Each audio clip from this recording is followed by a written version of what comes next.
नमस्कार दर्शको, मी आहे काजल आणि तुम्ही पाहतात नागपूर समय मराठी बुलेटिन।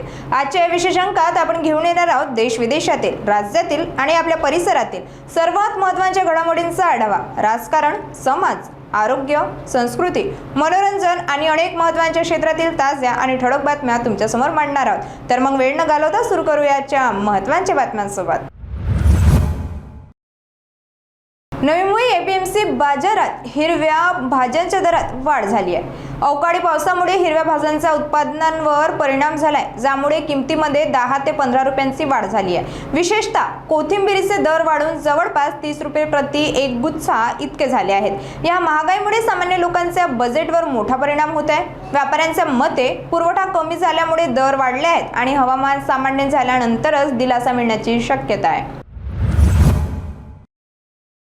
बिजनौरमध्ये सायबर फसवणूक आणि डिजिटल अरेस्टच्या नावावर धमक्या दिल्यामुळे त्रस्त झालेल्या महिलेच्या मृत्यूमुळे खळबळ उडाली आहे। सुसाईड नोट आणि मोबाईल चॅटमध्ये ब्लॅकमेलिंगचे संकेत मिळाले आहेत। आश्चर्याची बाब म्हणजे मृत्यूनंतरही ठग कुटुंबाला धमक्या देत राहिले। पोलिसांनी गुन्हा दाखल करून तपास सुरू केला आहे।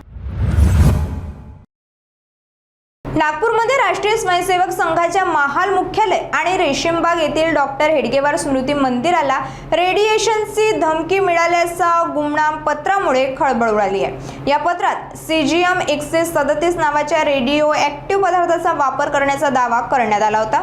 तसेच संघ मुख्यालय, भाजप कार्यालय, मेट्रो स्टेशन परिसरात रेडिओ ऍक्टिव्ह पावडर टाकण्याची धमकी देण्यात आली होती। यानंतर पोलीस, एटीएस, एनडीआरएफ आणि अणुतज्ञांनी सर्व ठिकाणी तपास केला, मात्र काहीही संशयास्पद आढळले नाही। पत्रात पूर्वी आढळलेल्या स्फोटकांशी संबंध असल्याची दावा करण्यात आला होता।